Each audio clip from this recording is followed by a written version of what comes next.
The call came on a Tuesday morning while Dr. Sarah Chen was reviewing case notes for her afternoon sessions. She almost didn't answer.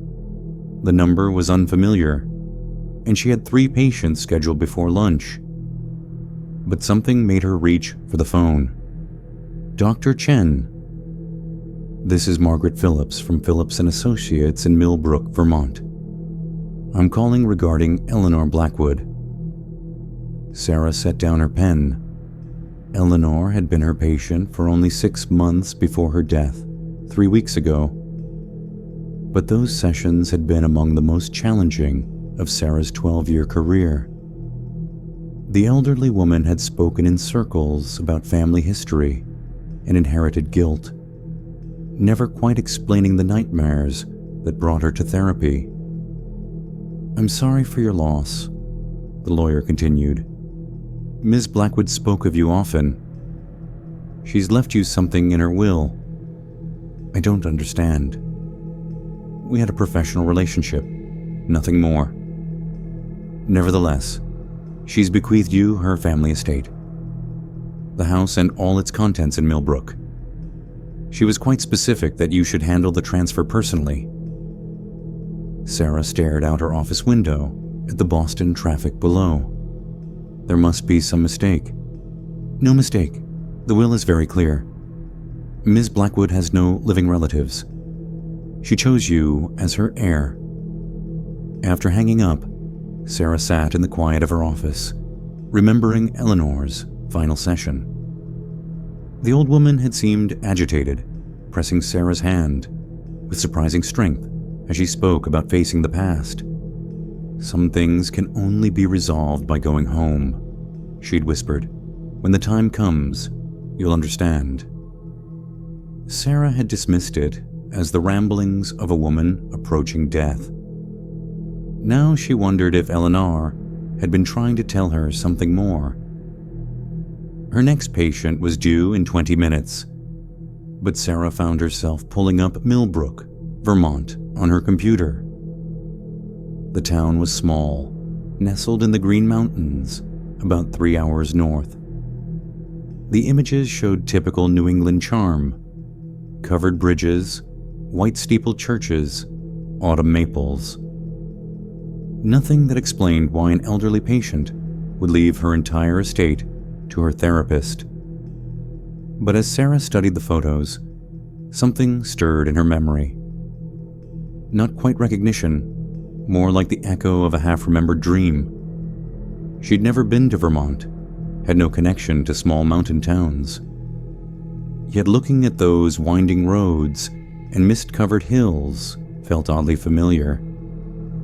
Her secretary knocked, announcing her next appointment. Sarah closed the browser, but the feeling lingered. That evening, she called the lawyer back and arranged to drive up that weekend. She told herself it was simple professional obligation. She'd survey the property, arrange for its sale, and donate the proceeds to a mental health charity Eleanor would have approved of. She didn't examine too closely why she'd cleared her entire schedule for the following week. The drive north took Sarah through increasingly rural landscape, urban sprawl, giving way to farmland, and then to the rolling hills of Vermont. She'd left Boston at dawn, hoping to reach Millbrook by mid-morning, but found herself stopping frequently at scenic overlooks, small towns, even a roadside farm stand where she bought apples she didn't particularly want. Each stop felt necessary, as if she were following a script she couldn't quite remember. The closer she got to her destination, the stronger the sensation became. By the time she saw the sign for Millbrook, population 2,847, her hands were trembling slightly on the steering wheel. The town was smaller than she'd expected, clustered around a main street lined with brick buildings that had seen better decades. Sarah parked in front of Maggie's Diner, its neon sign flickering weakly in the morning light. Through the windows, she could see locals hunched over coffee cups, their conversation stopping abruptly when they noticed her car. The bell above the door chimed as she entered, and every head turned toward her. The silence stretched uncomfortably before the conversations resumed in hushed tones. Sarah took a seat at the counter, feeling the weight of curious stares. "You're not from around here?" The waitress was young, maybe mid-20s, with dark hair pulled back and intelligent brown eyes. Her name tag read Rebecca. "Boston," Sarah replied. "I'm here about the Blackwood estate." The reaction was immediate. Conversation stopped again, and Sarah heard someone mutter something that sounded like a prayer. Rebecca's expression shifted from friendly curiosity to concern. "You're the one inheriting the house? Did you know Eleanor?" Rebecca poured coffee without being asked. "Everyone knew Miss Eleanor. Question is, did you really know her?" Before Sarah could respond, Rebecca leaned closer, lowering her voice. "Look, I don't know what your connection was to the Blackwood family, but you should think real careful about staying in that house. There are other places you could stay while you handle the estate. What's wrong with the house?" Rebecca glanced around the diner, noting the other customers' obvious eavesdropping. "Nothing you'd find in any inspection report. But some places carry their history too close to the surface." Sarah felt a chill that had nothing to do with the Vermont weather. "What kind of history?"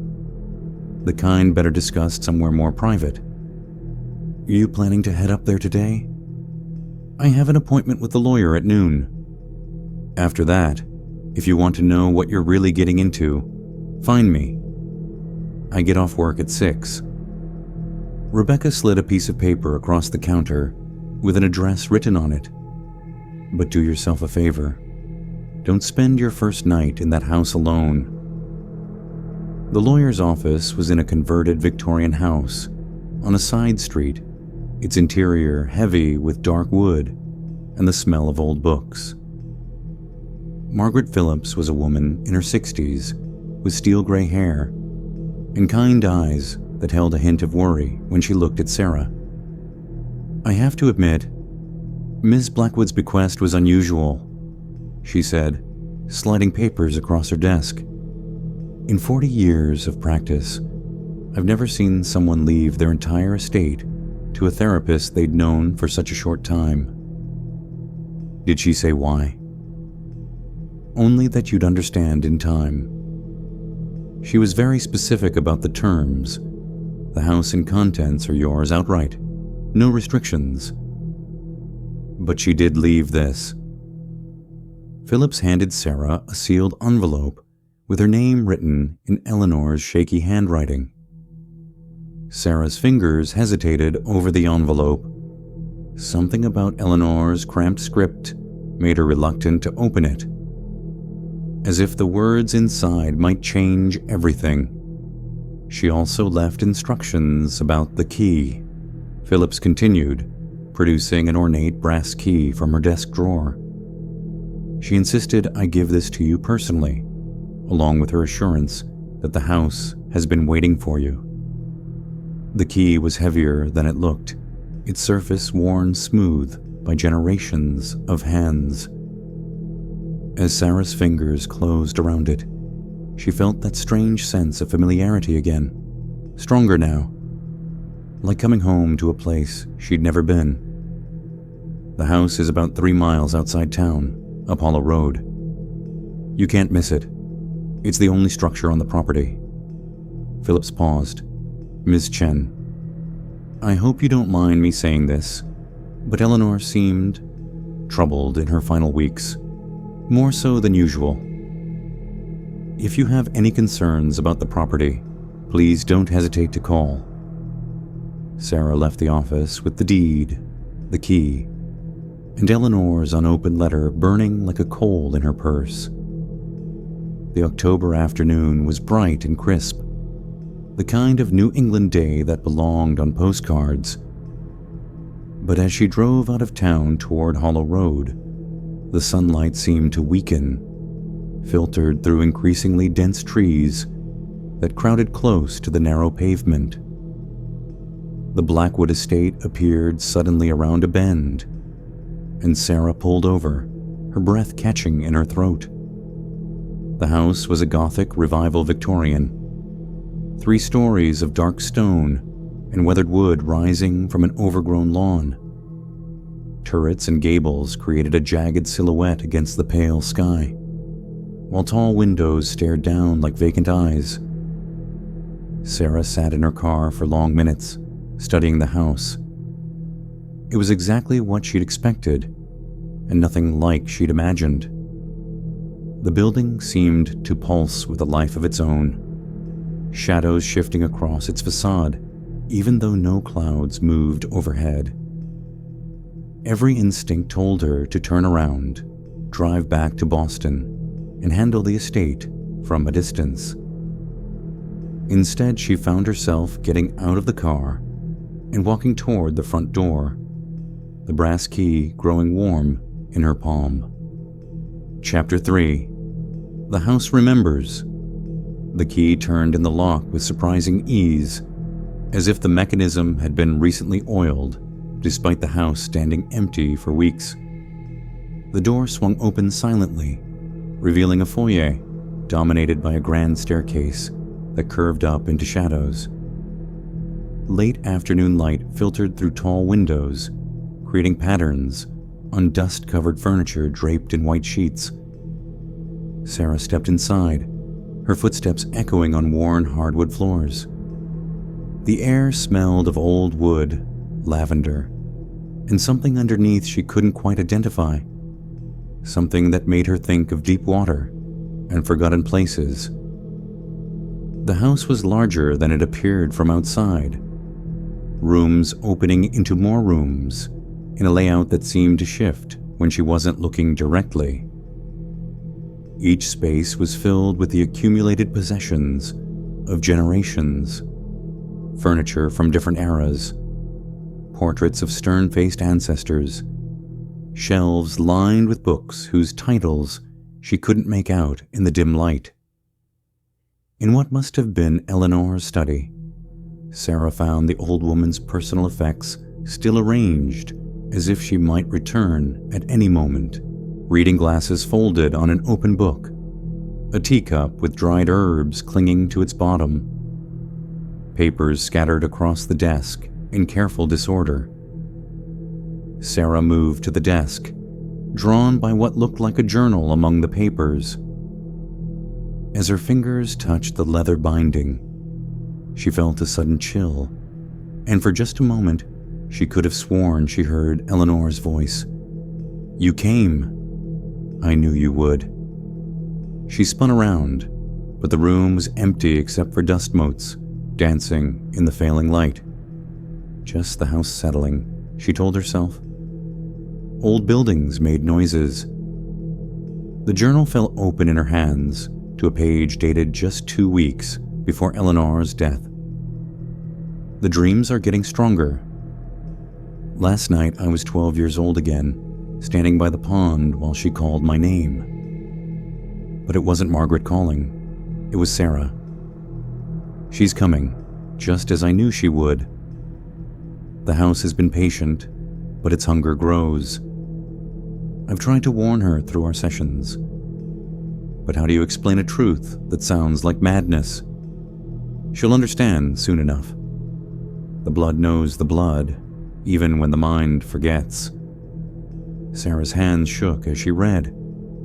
Margaret must have been Eleanor's sister, though the old woman had never mentioned having family. And Eleanor had been dreaming about her, using their therapy sessions to... what? Prepare her for this? She flipped through more pages, finding references to nightmares, to voices in the walls, to memories that belonged to other people. Eleanor's handwriting grew more erratic as the entries progressed, as if she'd been writing in increasing distress. October 3rd, It showed me Sarah's brother today, the boy with the dark hair who drowned. It knows her pain, knows exactly how to use it. I have to find a way to warn her without driving her away. The house has been planning this for so long. Sarah dropped the journal as if it had burned her. Eleanor couldn't have known about Danny. Sarah had never mentioned her brother to anyone.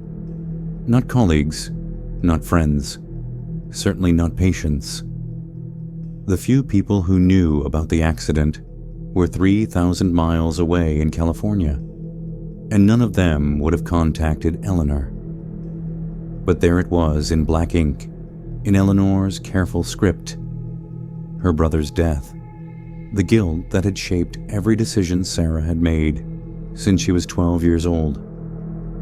She picked up the journal again, hands trembling, and read on. October 5th. I see your grandmother now, the one who escaped. Margaret Chen. She took her husband's name and tried to forget what she was running from. But the bloodline doesn't forget. It calls across generations, draws them back. Sarah became a therapist to heal others because she can't heal herself. The house knows this. It's been guiding her choices, subtly influencing her life, bringing her to this moment. The room felt suddenly cold, and Sarah's breath came out in small puffs of vapor. The shadows in the corners seemed deeper, more solid. When she looked up from the journal, she could have sworn she saw a figure standing in the doorway. A young woman with dark hair and kind eyes. Eleanor, she whispered. But when she blinked, there was nothing there except the empty hallway beyond. Sarah closed the journal and stood up abruptly. This was exactly the kind of psychological suggestion that could make someone believe in ghosts and family curses. Eleanor had been a disturbed old woman, possibly suffering from dementia, who had constructed an elaborate fantasy involving her therapist. The fact that she'd known about Danny could be explained. Background checks, public records, any number of rational possibilities. But as Sarah left the study, she couldn't shake the feeling that something was watching her. The house seemed to hold its breath as she climbed the main staircase, floorboards creaking under her feet in a rhythm that sounded almost like whispered words. The second-floor hallway stretched in both directions, lined with closed doors that seemed to pulse with their own secrets. Sarah chose the largest bedroom for herself, a spacious room at the front of the house with windows overlooking the drive. The bed was a massive four-poster, draped in heavy curtains, the kind of furniture that belonged in a museum. As she unpacked her small suitcase, Sarah tried to focus on practical matters. She'd stay the night, spend tomorrow going through Eleanor's belongings more systematically, then return to Boston to arrange for the estate sale. Simple, straightforward, rational. But when she turned on the bedside lamp, as darkness fell outside, her reflection in the tall mirror across the room showed someone else standing behind her. A young girl with wet hair and accusing eyes. Sarah spun around, but the room was empty. When she looked back at the mirror, only her own frightened face stared back. The house settled around her with sighs and whispers, and somewhere in the walls, she could swear she heard the sound of water dripping. Sarah barely slept. Every time she began to drift off, she'd hear sounds in the house, footsteps in the hallway, doors opening and closing. Voices too low to make out words, but carrying clear emotional weight. When she did sleep, her dreams were filled with images that didn't belong to her. A young woman in a white dress standing at the edge of a pond.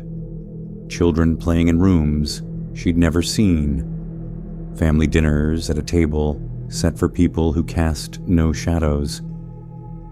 She woke before dawn, with Danny's name on her lips and tears on her cheeks, though she couldn't remember dreaming about her brother.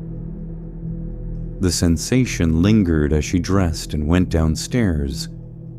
That particular grief mixed with guilt that she'd spent years learning to manage through helping others process similar losses. The kitchen was a study in vintage charm, with an old-fashioned stove and copper pots hanging from hooks. Sarah found coffee in the pantry, still fresh despite Eleanor's death weeks ago, and brewed a pot while studying the view through the window. The backyard stretched toward a line of woods, and beyond the trees, she could just make out the glint of water. After breakfast, she drove back to town with Eleanor's journal and a list of questions she couldn't answer alone. Millbrook looked different in the morning light, still charming, but with an undercurrent of watchfulness. People on the sidewalks nodded politely, but didn't meet her eyes, and she noticed several residents cross the street rather than pass too close to her car. The Millbrook Historical Society occupied a small building near the library, its windows dusty and its hours posted on a handwritten sign. Sarah knocked, and after a long moment, the door opened to reveal a man in his 40s with graying hair and wire-rimmed glasses. "You're the one staying at the Blackwood place," he said without preamble. "Word travels fast in small towns."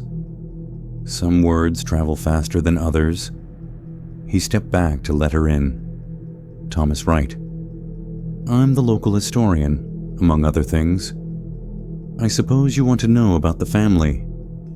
The interior of the Historical Society was cramped with filing cabinets, bookshelves, and boxes of documents.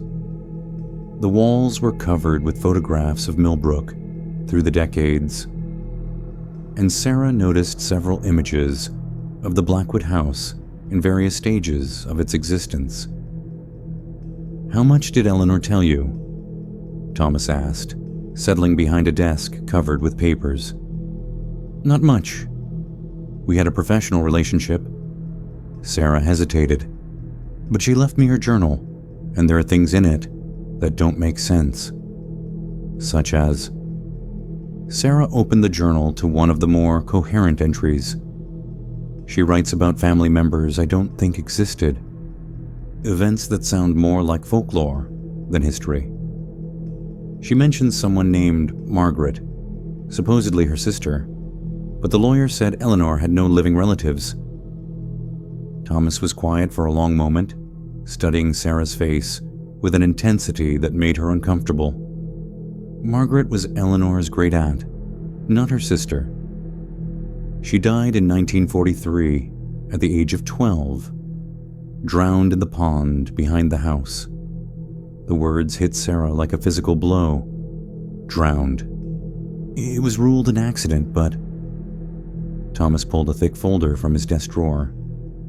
The Blackwood family has a complicated history. The house was built in 1847 by Jeremiah Blackwood, who made his fortune in the lumber trade. But the family seemed to attract tragedy from the beginning. He spread photographs and documents across the desk. Sarah saw images of stern Victorian families, newspaper clippings with headlines about accidents and deaths, genealogy charts that showed a family tree pruned by loss. In 1863, Jeremiah's eldest son died in a hunting accident. His wife claimed she heard the boy calling for help from the woods for 3 days after they found his body. In 1881, Jeremiah's daughter-in-law walked into the pond behind the house and drowned, leaving behind twin girls. One of those girls was Margaret's grandmother. Sarah studied a photograph of 2 young women in white dresses, their faces solemn under elaborate hats.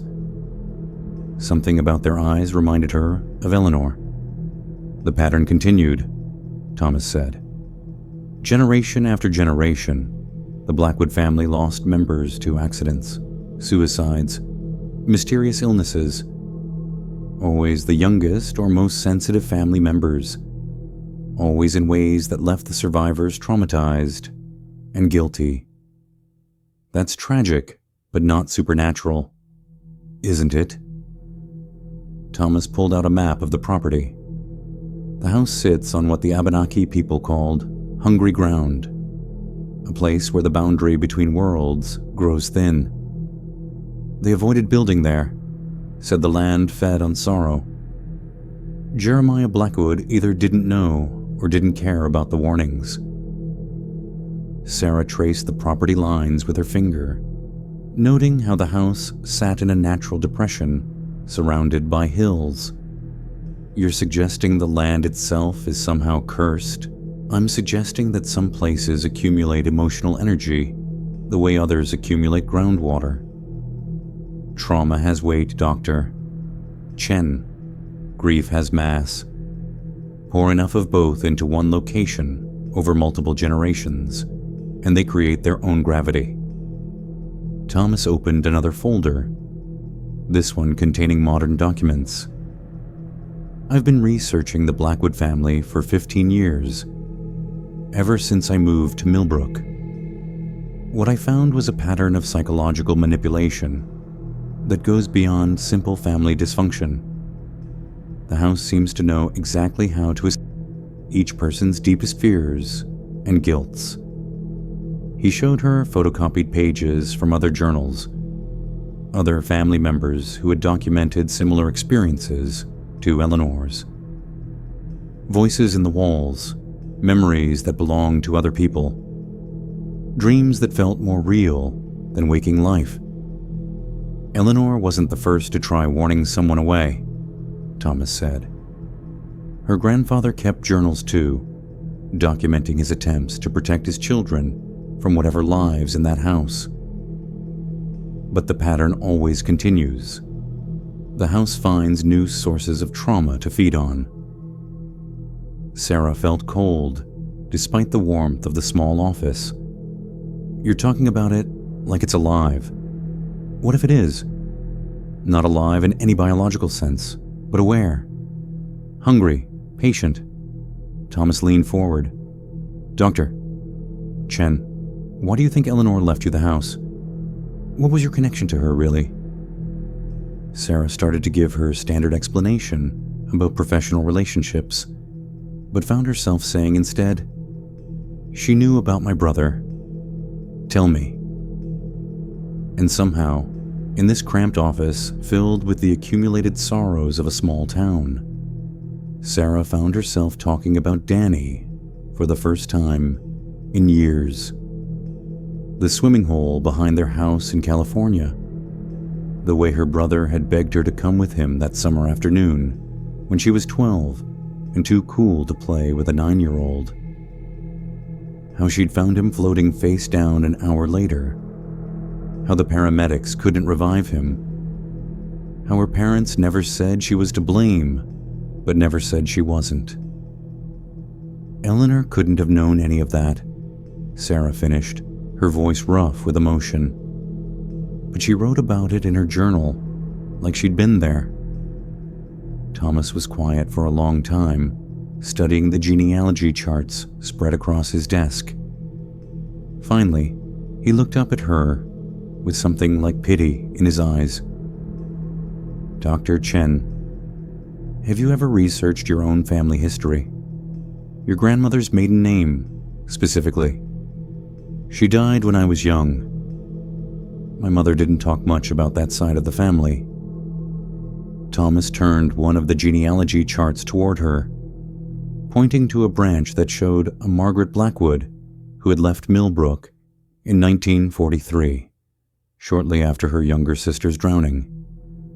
The chart showed Margaret marrying a man named Chen in California and disappearing from the family records. I think, Thomas said gently, Eleanor knew exactly who you were, and I think the house has been waiting for you to come home. Sarah drove back to the house, in a daze, Thomas's words echoing in her mind.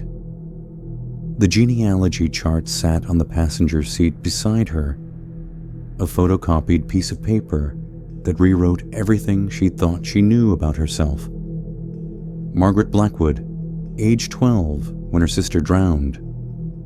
Margaret Chen, her grandmother who died when Sarah was 7, taking her secrets to the grave. The house loomed ahead of her, its windows reflecting the dying light like watchful eyes. As Sarah parked and gathered her things, she noticed something that made her pause. The front door, which she was certain she'd locked that morning, stood slightly ajar. She approached cautiously, pushing the door open to reveal the foyer exactly as she'd left it. Nothing seemed disturbed, yet the air felt different, charged with an expectancy that made her skin crawl.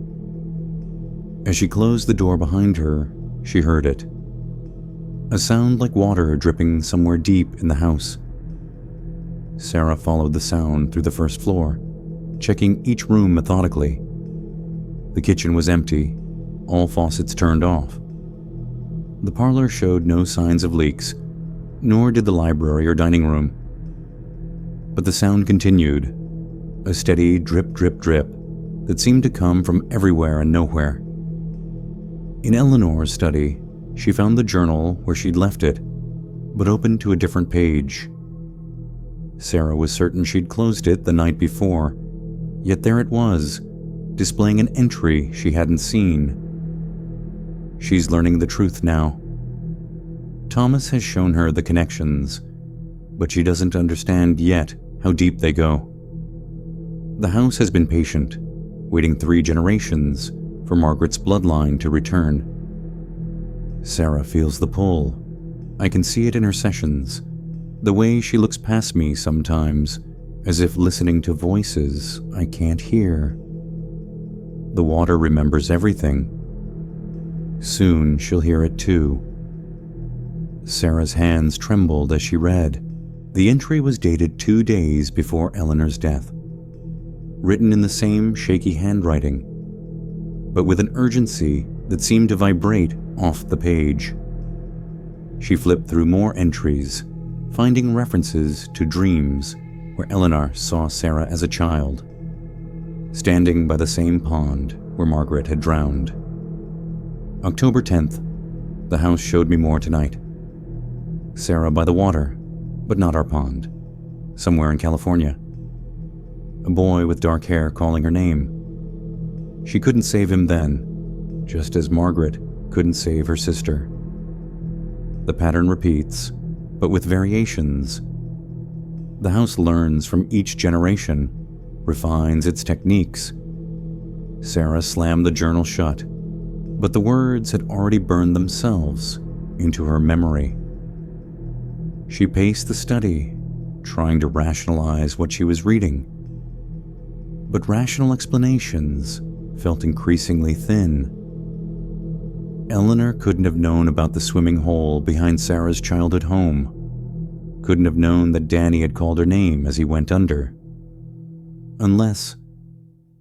Sarah opened the journal again, looking for earlier entries. She found them near the beginning, written in a stronger hand, when Eleanor was younger. 1987. I dreamed of the girl again, the one who will come when I'm gone. She lives by water, like we all do. There's tragedy in her past, a drowning that mirrors our own losses. The house whispers to me about her sometimes, shows me glimpses of a future where she stands in our foyer, holding the key I'll leave for her. The entries continued across decades, a chronicle of Eleanor's dreams and visions about a granddaughter she'd never met. Sarah found references to her own career choice, her divorce, even the specific therapeutic techniques she used, all documented years before they'd met. As darkness fell outside the study windows, the dripping sound grew louder.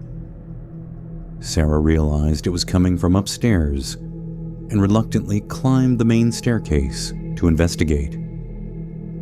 The second-floor hallway seemed longer than she remembered, stretching into shadows that appeared to move when she wasn't looking directly at them.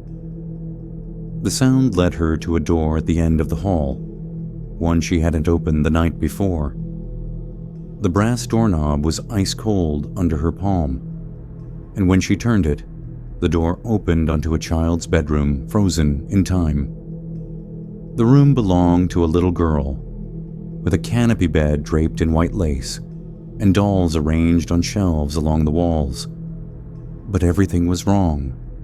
The dolls' faces were turned away. The bed linens were damp despite the dry air, and water stains marked the wallpaper in patterns that looked almost like reaching hands.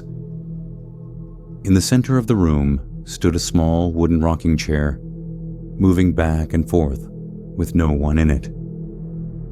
And from somewhere beneath the floorboards came the steady sound of dripping water.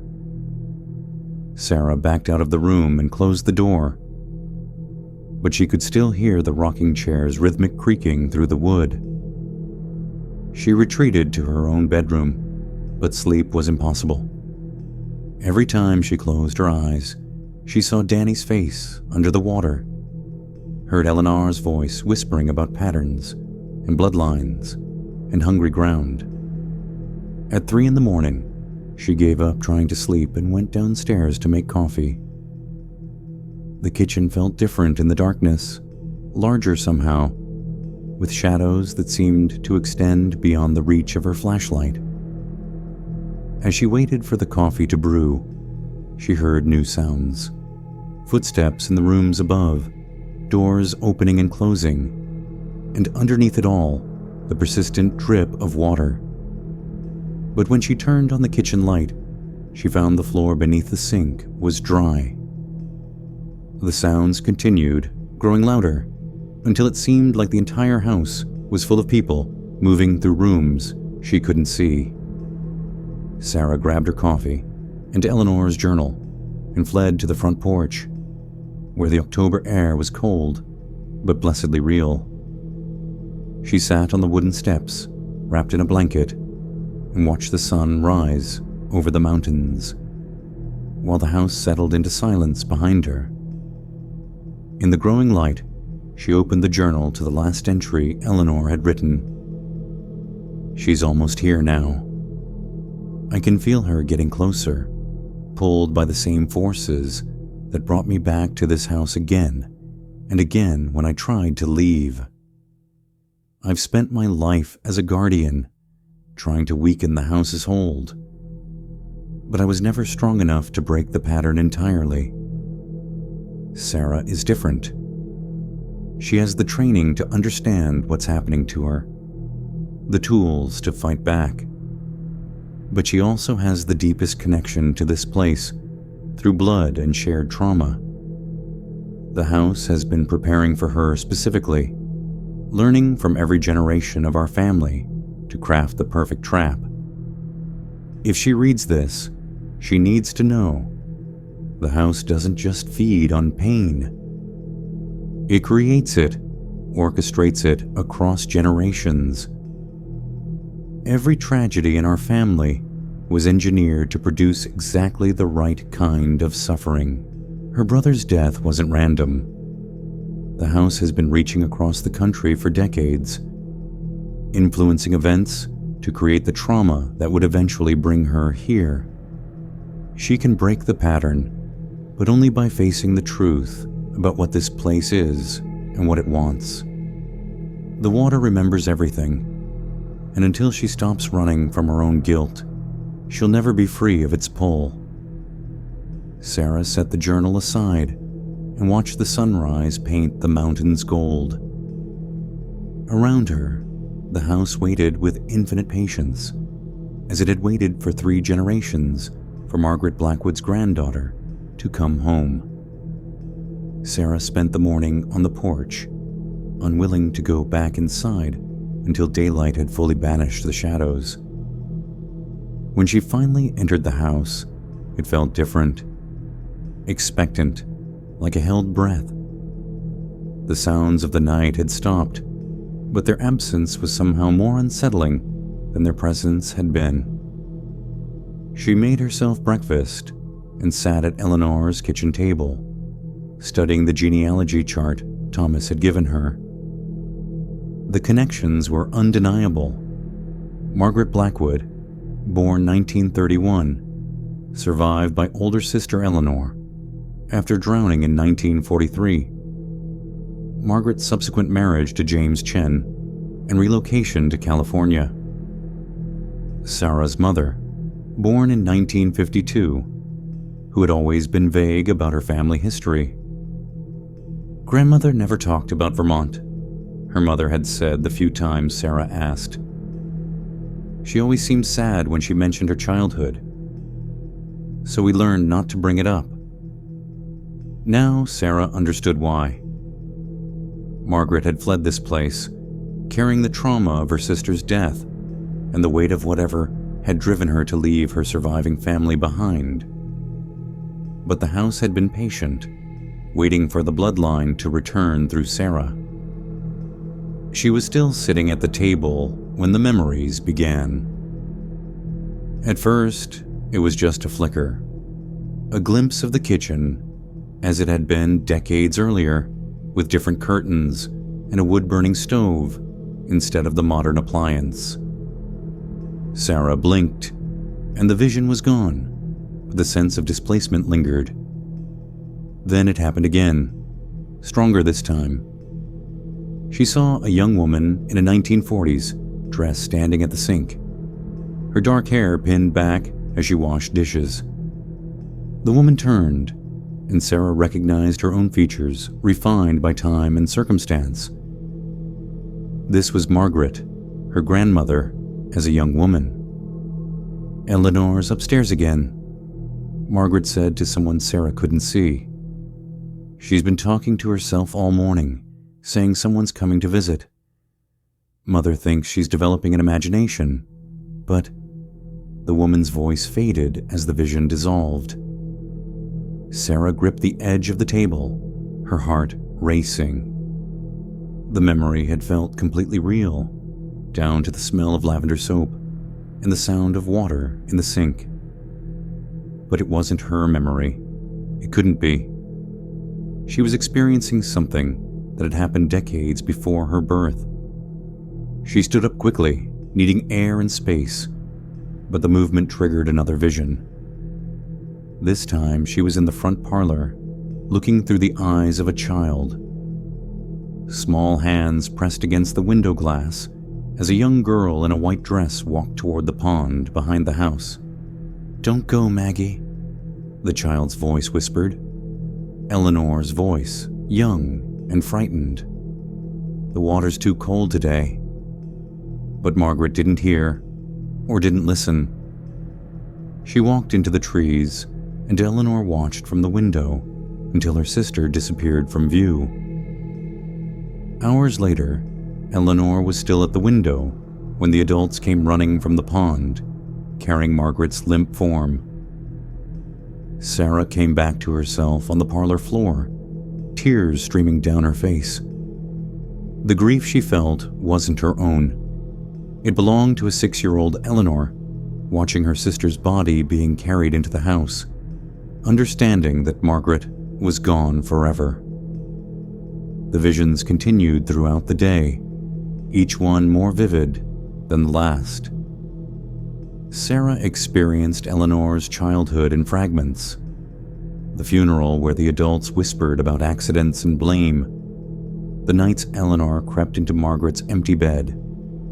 The growing awareness that something in the house fed on their family's pain. She saw Eleanor as a teenager, trying to leave for college, but finding herself drawn back by dreams of Margaret calling for help.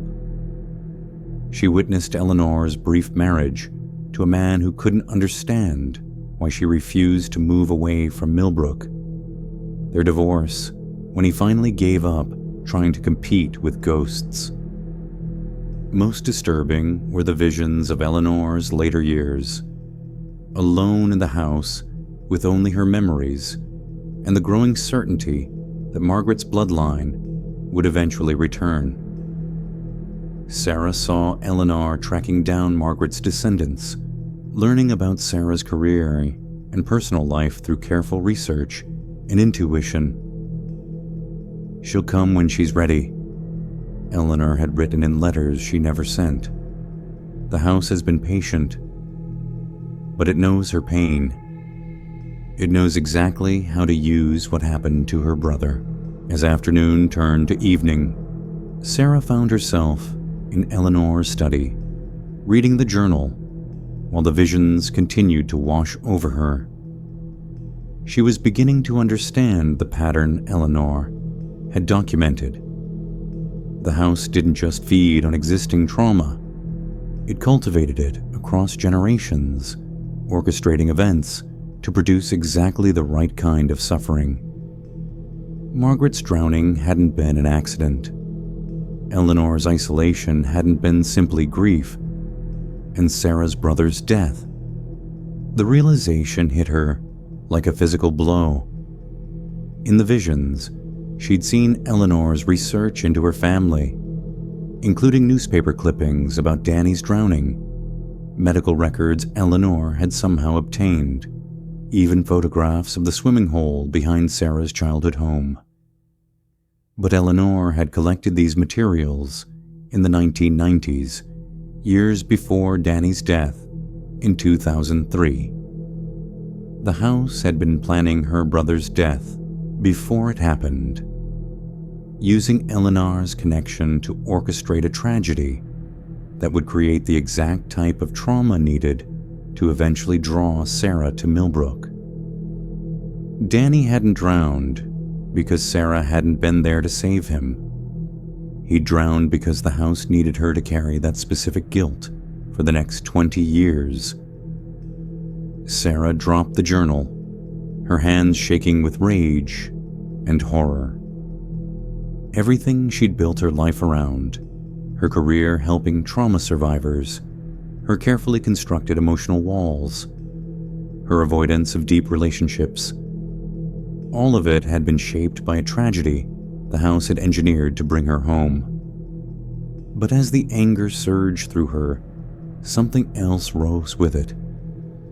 A fierce determination she hadn't felt since she was 12 years old, standing by Danny's grave and promising him she'd never let anyone else suffer the way their family had suffered.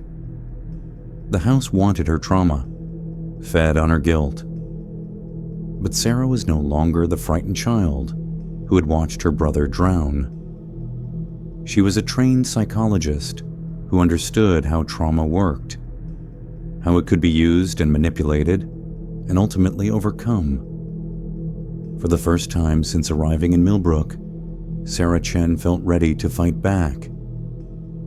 Sarah woke the next morning with a clarity she hadn't felt in days. The visions had stopped sometime during the night, leaving her with a head full of borrowed memories, but also a deeper understanding of what she was facing. She'd spent years helping patients process traumatic experiences, and now she realized she'd been given a unique opportunity to understand how generational trauma could be deliberately perpetuated.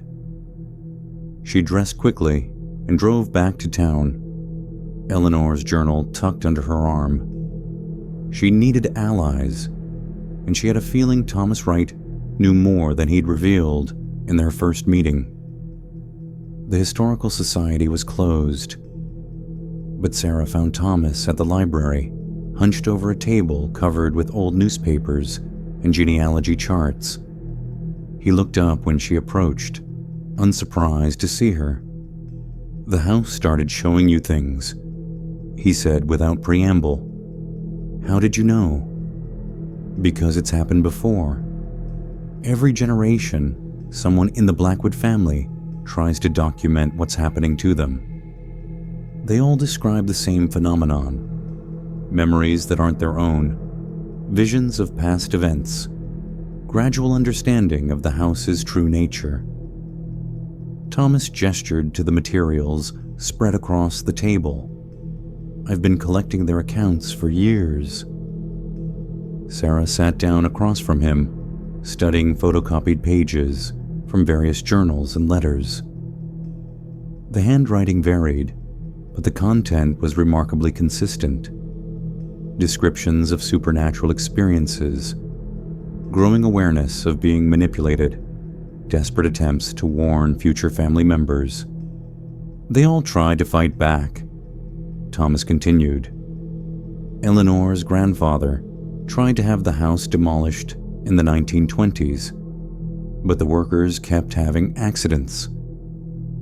Eleanor's great-uncle attempted to sell the property in the 1960s, but every potential buyer withdrew their offers after visiting. Eleanor herself tried to donate the house to the state as a historical landmark, but the paperwork kept getting lost or delayed. The house protects itself. More than that, it ensures its survival by maintaining its food source. The Blackwood family has never been able to escape because the house needs them. It shapes events to keep them trapped, creates tragedies to generate fresh trauma, and reaches across generations to bring the bloodline back when necessary. Sarah opened Eleanor's journal to a passage she'd read the night before. Eleanor wrote that my brother's death wasn't an accident. She had newspaper clippings about it from years before it happened. Thomas was quiet for a long moment, then pulled out a manila folder. "I was hoping you wouldn't need to see this, but..." He spread out photocopied documents, including several newspaper clippings about Danny's drowning and what appeared to be surveillance photographs of Sarah's childhood home in California. "Eleanor sent these to me in 2001, 2 years before your brother died. She said the house was showing her visions of future events, that she was watching your family's tragedy unfold in advance and couldn't stop it." Sarah stared at the photographs, recognizing the swimming hole where Danny had drowned, the path through the woods he'd taken that day, even the tree where she'd sat reading instead of following him to the water. "She tried to warn your family," Thomas said gently. "Look at this." He showed her copies of letters Eleanor had sent to Sarah's parents in 2002 and early 2003, warning them about water-related dangers, suggesting they take extra precautions with their children. The letters were vague enough to seem like the ramblings of a stranger, but specific enough to indicate genuine concern. "My parents never mentioned getting letters from a woman in Vermont because they never received them. I have the originals here. They were all returned as undeliverable, despite Eleanor having your correct address. The house made sure its warning never reached them." Sarah felt the familiar weight of guilt settling over her, but now it was mixed with anger.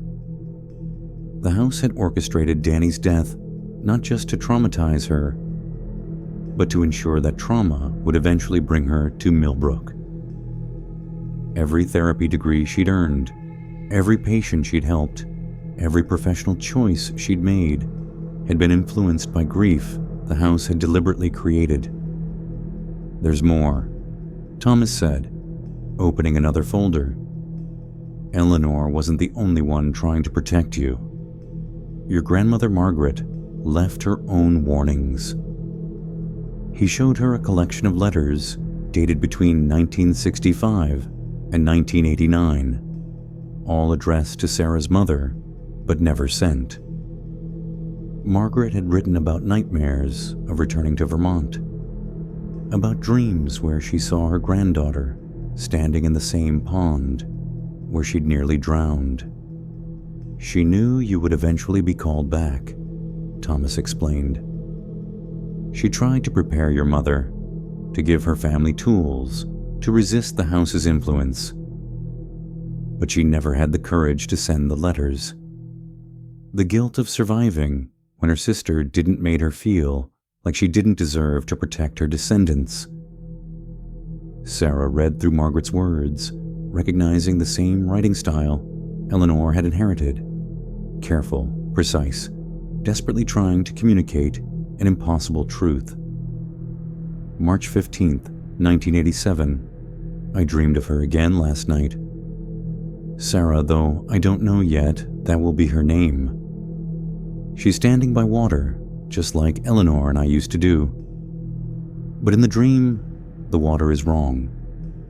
It's not our pond, but it calls to her the same way.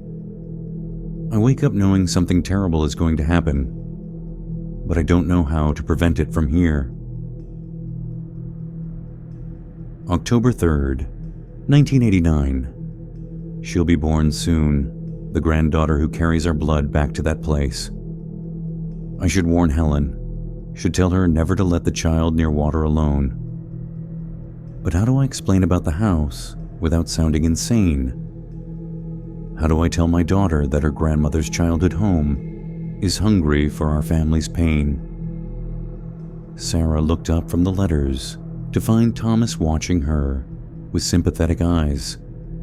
They all tried to break the pattern, but they were fighting alone. Each generation isolated, carrying their own piece of the truth, but never able to see the full picture. "But I'm not alone," Sarah said, understanding flooding through her.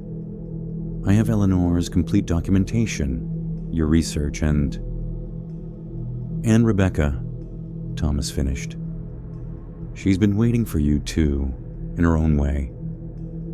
"Rebecca." The waitress? Rebecca Santos. Her grandmother was one of the few people in town who wasn't afraid to help the Blackwood family. She delivered food to the house when Eleanor was too sick to leave, sat with her during the worst of the nightmares.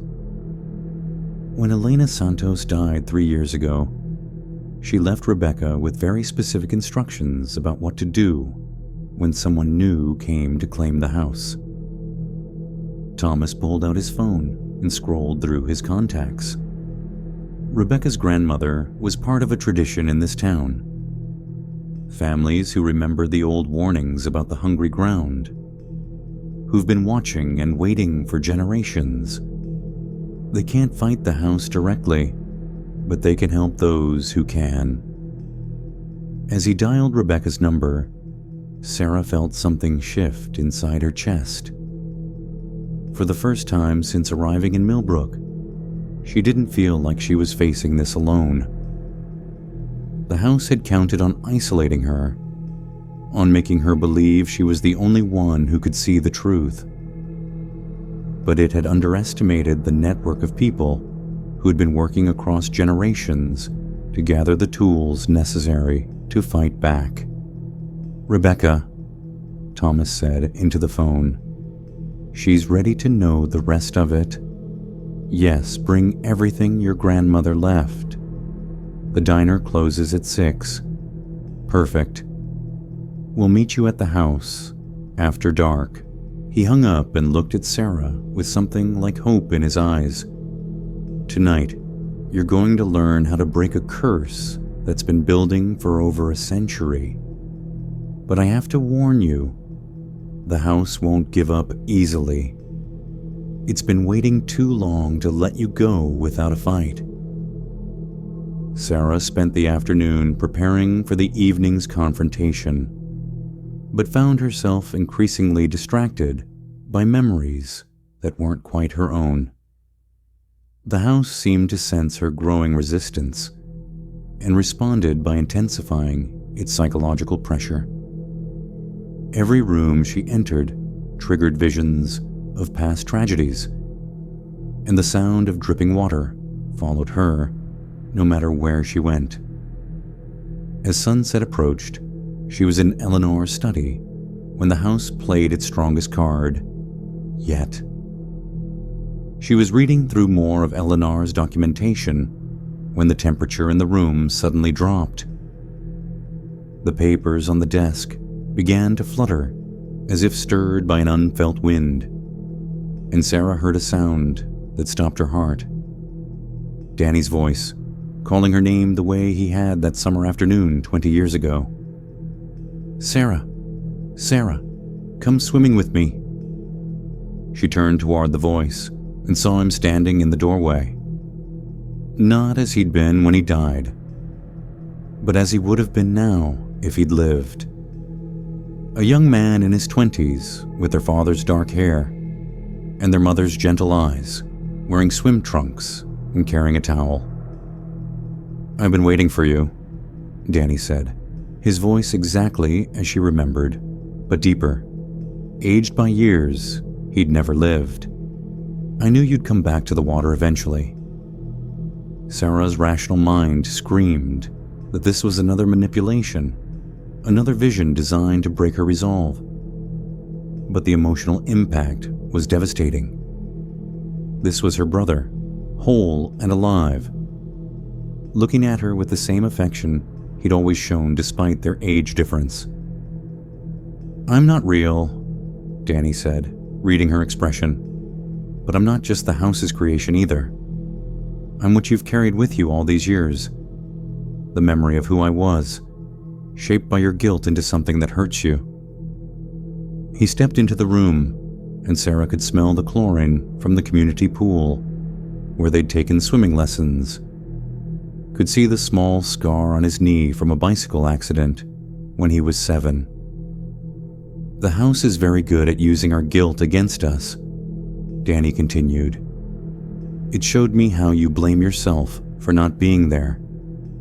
How you've built your whole life around trying to save people the way you couldn't save me." "I should have gone with you that day," Sarah whispered, tears streaming down her face. "I should have been watching you. And I should have waited for you instead of going alone. We were children, Sarah. Children make impulsive decisions. But you've been punishing yourself for 20 years, as if you were the adult responsible for my safety." The image of Danny flickered, and for a moment Sarah could see through him to the wall behind. But his voice remained steady, carrying a warmth that felt genuinely like her brother. "The house wants you to believe that my death was your fault, so you'll keep carrying that guilt here, to this place.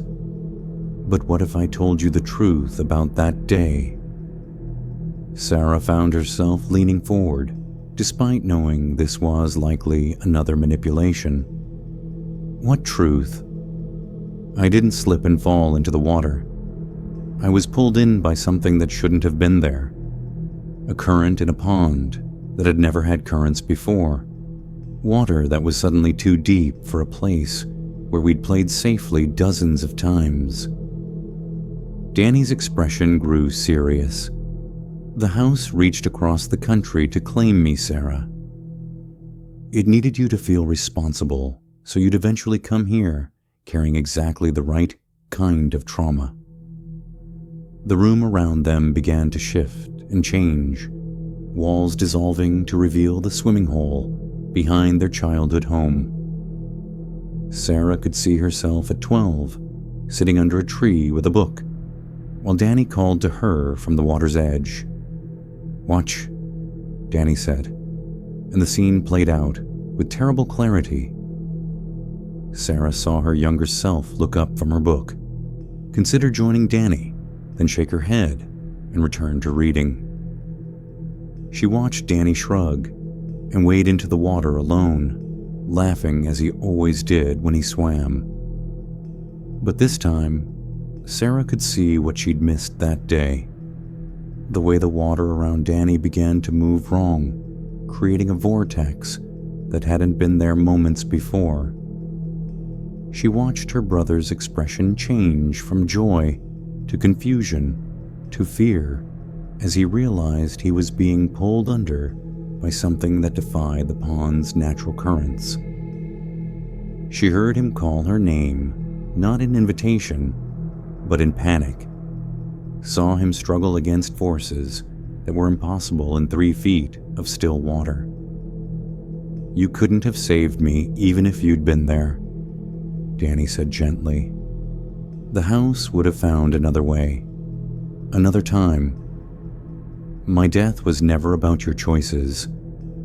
It was about creating the exact trauma necessary to bring you here decades later. The vision dissolved, leaving them back in Eleanor's study. Sarah was sobbing now, not just from grief, but from a strange sense of relief. The guilt she'd carried for 20 years, the certainty that she could have prevented Danny's death, began to crack and crumble. "But how do I know this is real?" she asked. "How do I know you're not just another manipulation?" Danny smiled, and the expression was so purely him that Sarah's heart ached, because the house would never show you anything that reduces your guilt. It needs you to keep blaming yourself. What I'm telling you, that you weren't responsible, that there was nothing you could have done, is the one truth the house can't afford for you to believe. He began to fade, becoming translucent around the edges. "I have to go now. But Sarah, remember, the house is strongest when you're isolated and afraid. You're not alone anymore, and you don't have to carry this guilt any longer." "Danny, wait. I love you, big sister. I always did. Now help me rest by letting yourself heal." He was gone, leaving Sarah alone in the study with her tears and a sense of liberation she hadn't felt since childhood. The crushing weight of responsibility for her brother's death had lifted, replaced by grief that was clean and honest, and ultimately manageable. Outside, she heard cars pulling into the driveway. Thomas and Rebecca had arrived, and it was time to take the fight directly to the house. But now Sarah felt something she hadn't experienced since arriving in Millbrook. Hope. The house had overplayed its hand. In trying to use Danny's memory to break her, it had instead shown her the truth about his death and freed her from decades of misplaced guilt. The entity that fed on trauma had accidentally provided healing, and Sarah could feel its hold on her weakening. As she wiped her tears and prepared to meet her allies, she whispered a promise to the empty room. "I'm coming for you now, and I'm not afraid anymore." Thomas and Rebecca arrived just as full darkness settled over the house. Sarah met them at the front door, noting how both of them hesitated before crossing the threshold. The house seemed to pulse around them, shadows shifting in the corners and floorboards creaking with what sounded almost like whispered warnings. "It knows we're here," Rebecca said, setting down a canvas bag filled with what looked like bundles of herbs and small glass bottles. "I can feel it watching us." "Good," Sarah replied, surprising herself with the steel in her voice. "Let it watch. I want it to understand what's coming." Thomas carried a wooden box that he set carefully on the dining room table. "Before we begin, you need to understand exactly what we're dealing with. This isn't just a haunted house. It's something much older and more deliberate." He opened the box to reveal documents, photographs, and what appeared to be Native American artifacts. Carved stones, bundles of sage, and a piece of pottery decorated with symbols Sarah didn't recognize. The Abenaki people who lived here before European settlement left warnings about this place, Thomas explained. They called it Kaitziawaso Sagan, roughly translated as the place where sorrow feeds. They understood that certain locations can become focal points for negative energy, especially when that energy is deliberately cultivated. Rebecca pulled out a leather journal from her bag, its pages yellow with age. "My great-great-grandmother wrote this after she helped the Blackwood family in the 1880s. She documented what she learned about the entity that lives here." Sarah opened the journal carefully, reading passages written in a mixture of English and Spanish. The thing in the house is not a ghost of the dead, but something that was never alive in the way we understand life. It exists in the spaces between emotions, feeding on the energy created when love turns to grief, when hope becomes despair. The Blackwood family called it to this place unknowingly through their own unresolved trauma, and it has been growing stronger with each generation. It does not simply feed on pain, it cultivates it. It reaches across time and space to orchestrate events that will produce exactly the emotions it needs. The drowning of children, the isolation of survivors, the return of bloodlines to the source of their trauma. All of this is planned and executed with inhuman patience. This matches what Eleanor documented in her journals, Sarah said. The entity has been manipulating my family for generations, engineering tragedies to create the specific trauma it needs. But why your family specifically? Thomas asked. What makes the Blackwood bloodline so important to it? Sarah had been wondering the same thing.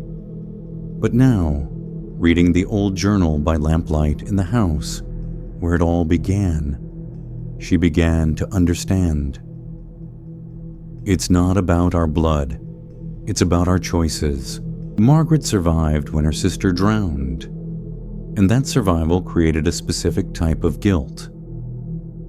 Eleanor spent her life trying to atone for her sister's death, and that dedication created a different kind of suffering. Each generation adds new layers of trauma while carrying forward the old ones. Rebecca nodded, pulling out what looked like a map drawn on bark. According to my grandmother's stories, entities like this one require a continuous source of emotional energy. They can't create it themselves.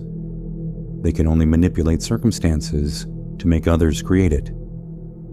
The Blackwood family became the perfect renewable resource. But renewable resources can be depleted, Thomas said, looking directly at Sarah. If the source of trauma is resolved, if the patterns are broken, the entity loses its power. Sarah felt the truth of that statement resonate through her bones. Her encounter with Danny's spirit, whether real or a manifestation of her own healing, had shown her that the guilt she'd carried wasn't necessary or even accurate. The entity had fed on her self-blame for 20 years, but now that emotional wound was beginning to heal. That's why it's fighting so hard now, she realized. It can sense that I'm not the same person who arrived here 3 days ago.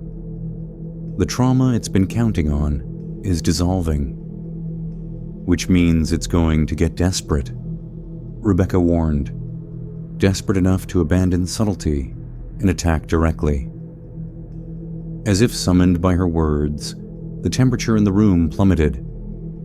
The lights flickered, and they could hear sounds throughout the house. Doors slamming, footsteps running up and down stairs, and underneath it all, the sound of rushing water. It's starting, Thomas said, reaching for the wooden box. Sarah, you need to understand something about what we're going to attempt. The entity has been bound to this house for over a century, but it's also bound to your family line. To break one connection, we have to sever both.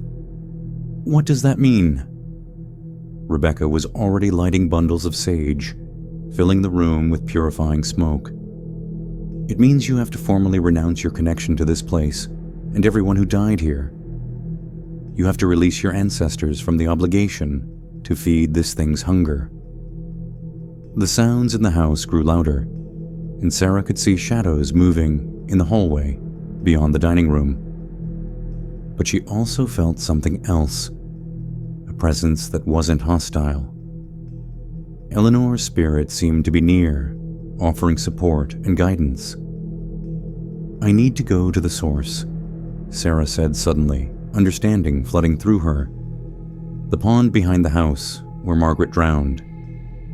That's where it started, and that's where it has to end." Thomas and Rebecca exchanged glances. "The pond is where the entity is strongest," Thomas warned. "It's where it first learned to feed on the Blackwood family's pain. Then it's also where the connection can be broken." Sarah stood up, feeling more certain than she had about anything in years. "I've spent my whole life running from water, avoiding the element that took my brother. But that avoidance gave the entity power over me. It's time to face the water on my terms." The house shuddered around them, and they heard what sounded like a howl of rage echoing from the walls themselves. But Sarah was no longer afraid. She had allies, she had tools, and most importantly, she had understanding.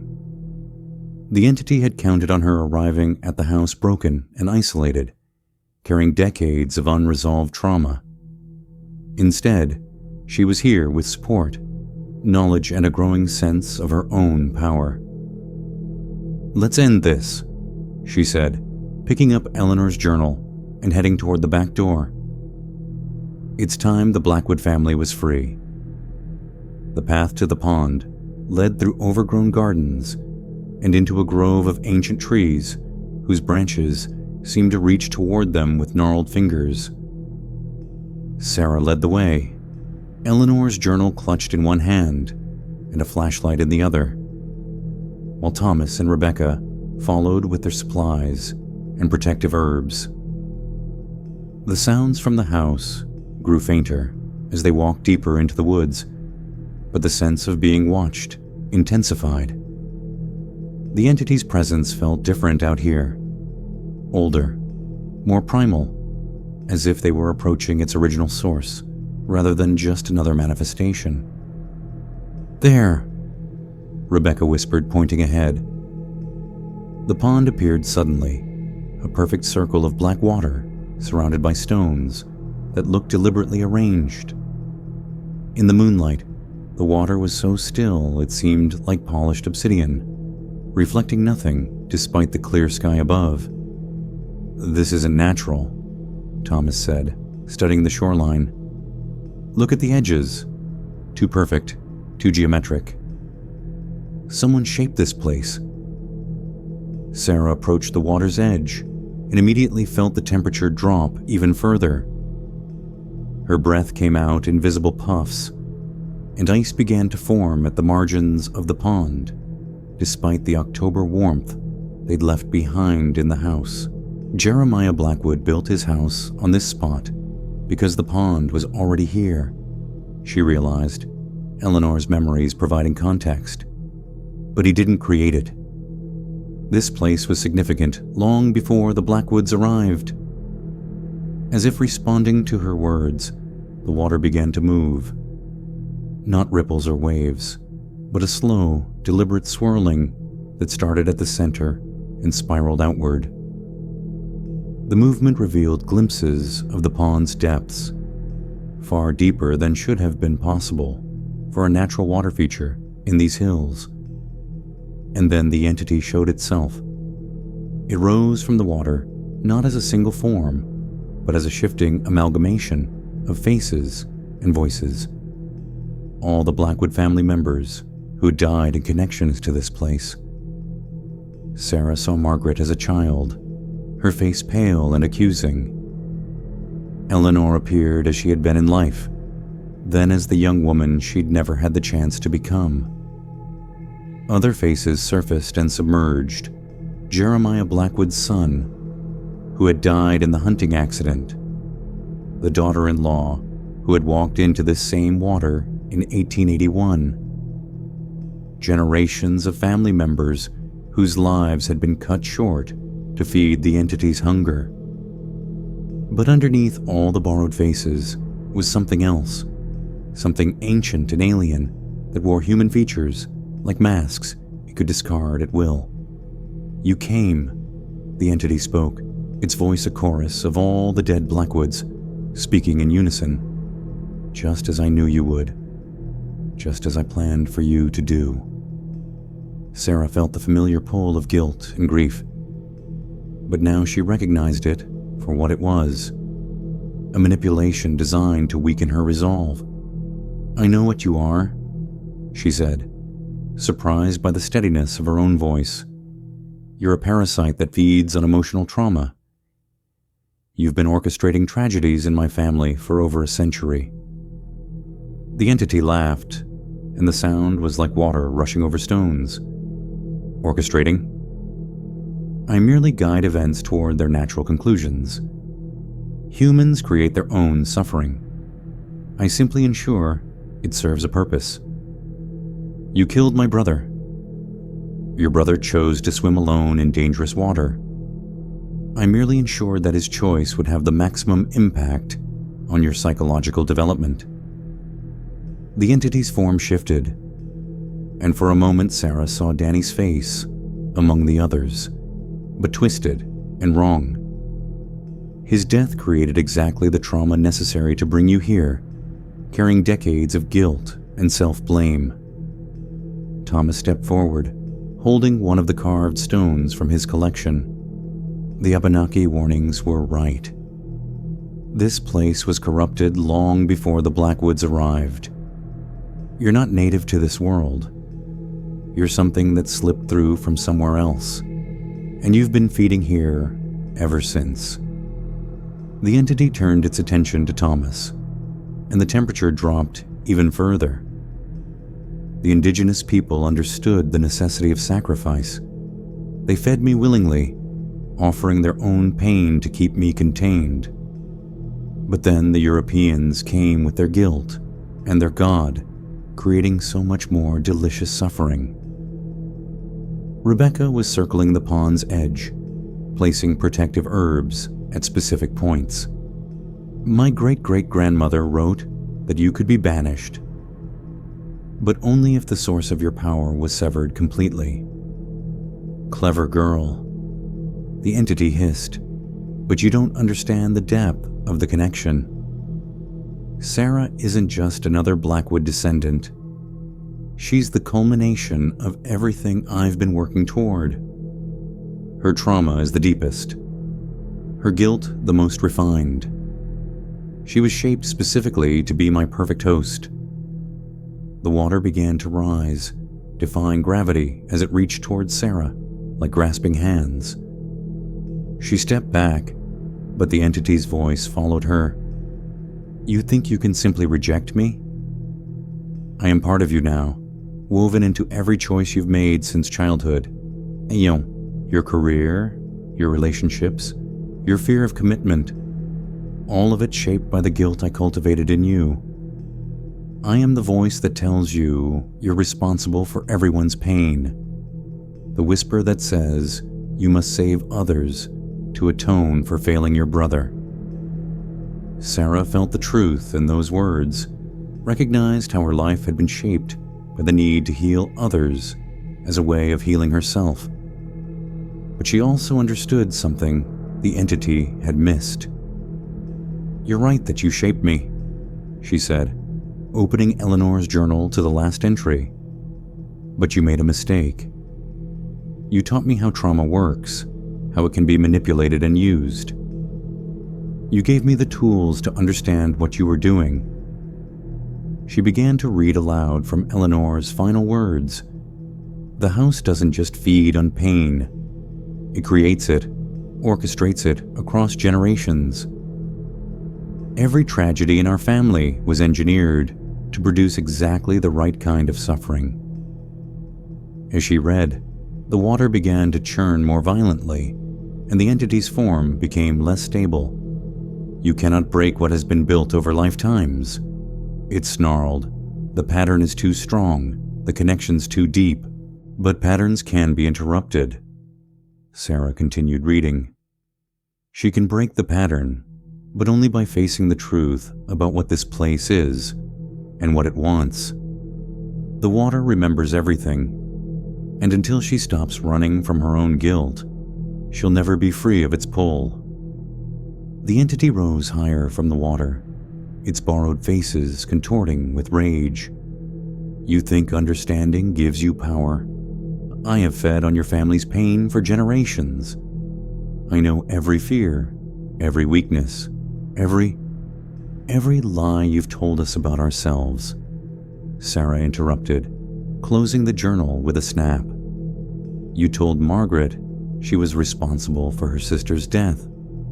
You told Eleanor she was cursed to live in isolation.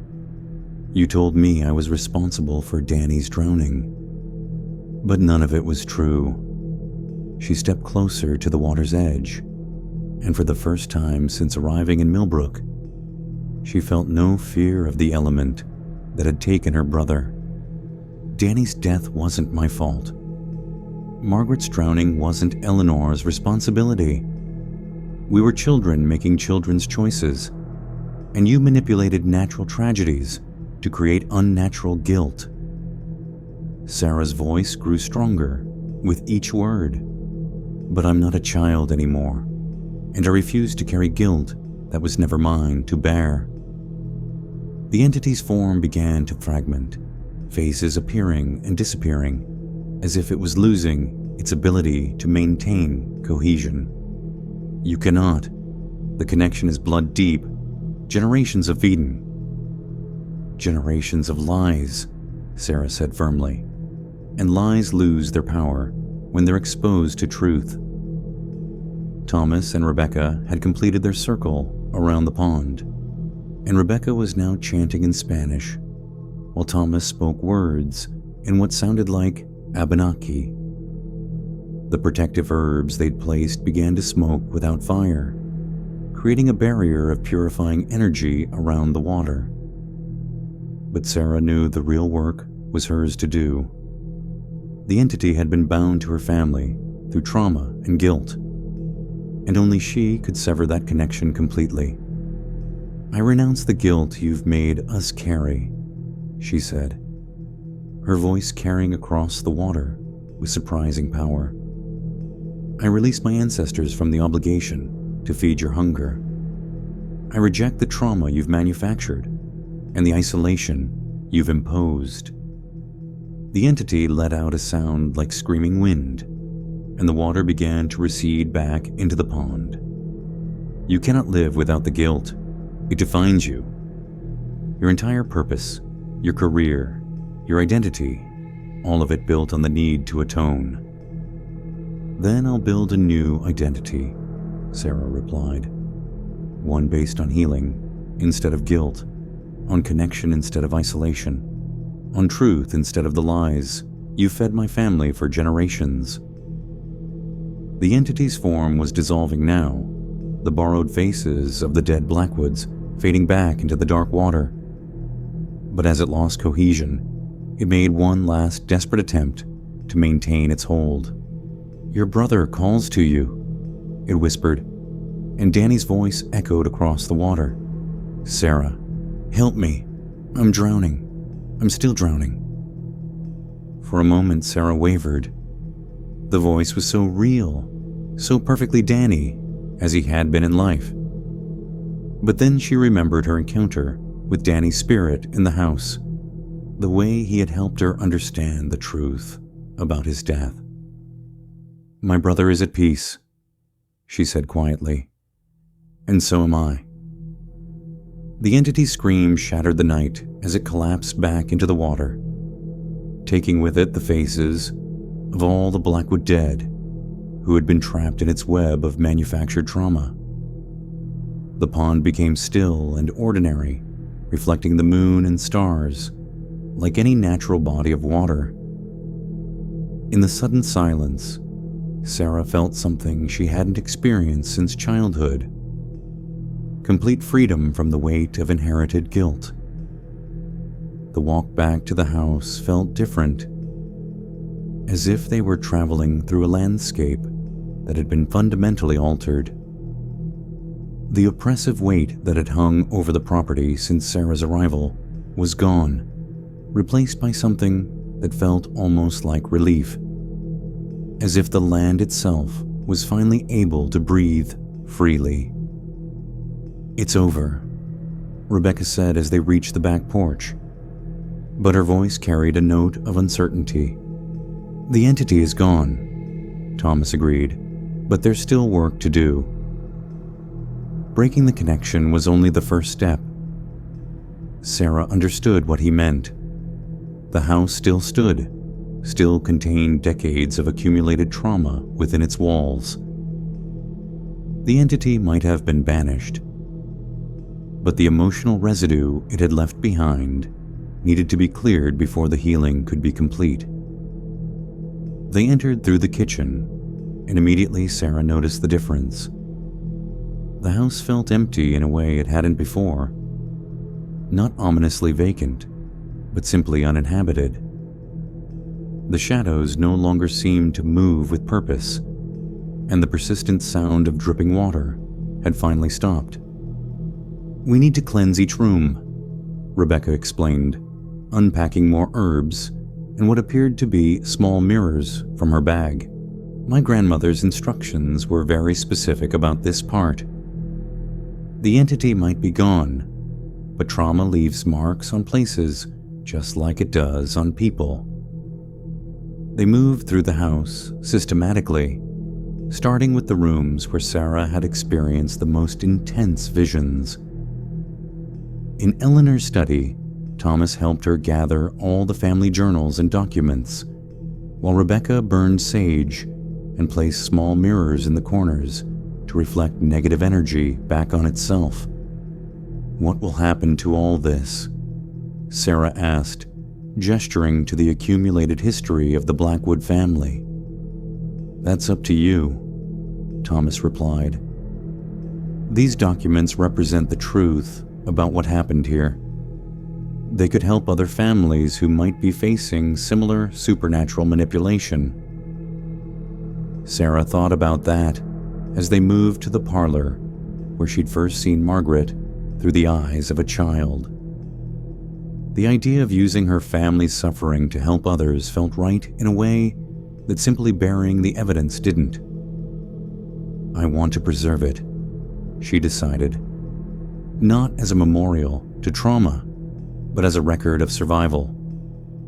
Eleanor and the others who came before me, they all tried to warn future generations to pass on the tools needed to break free. Their work deserves to be remembered." In the child's bedroom, where Sarah had heard the rocking chair, they found something unexpected. As Rebecca lit her cleansing herbs, the room began to change.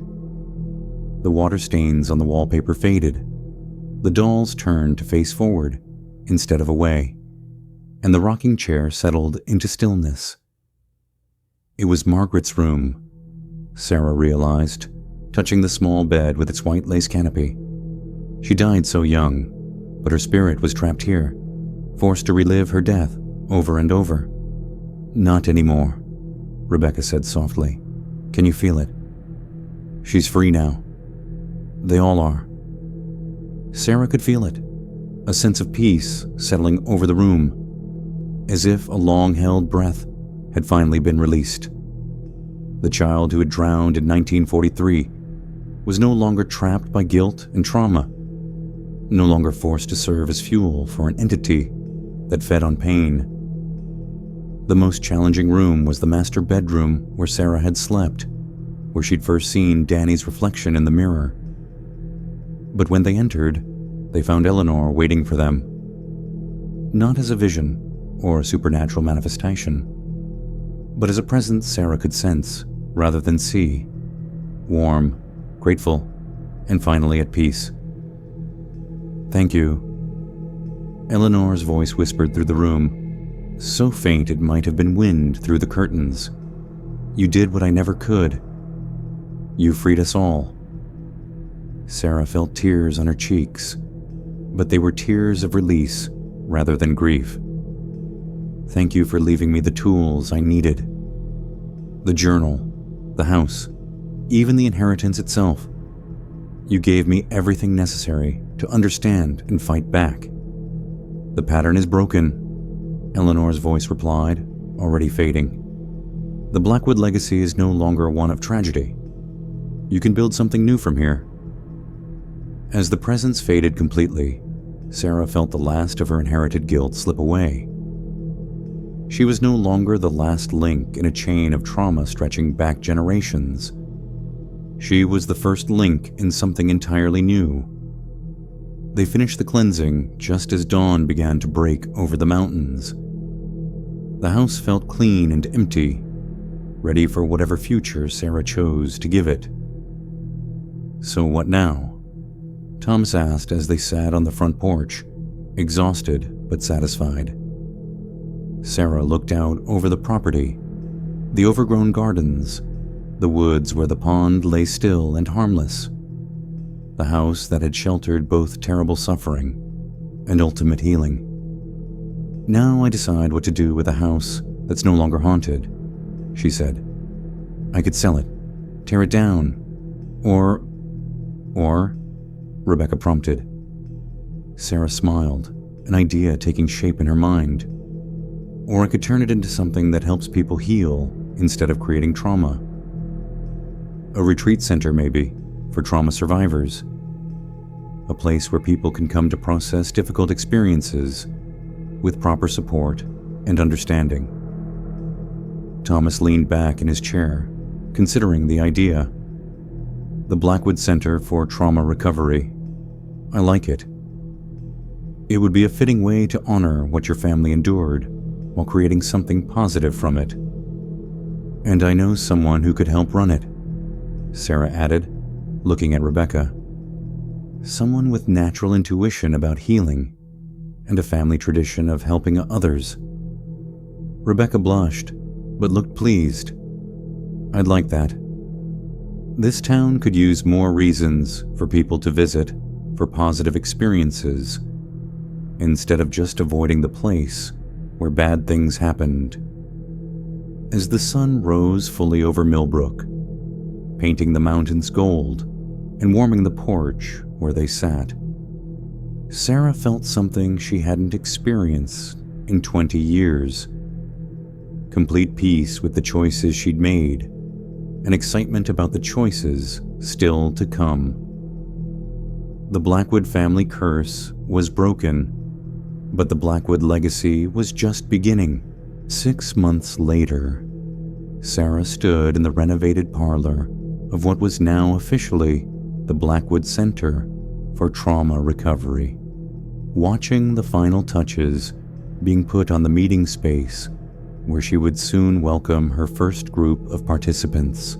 The room that had once shown her visions of family tragedy now felt warm and inviting, filled with comfortable seating, arranged in circles rather than the formal Victorian furniture that had dominated the space for over a century.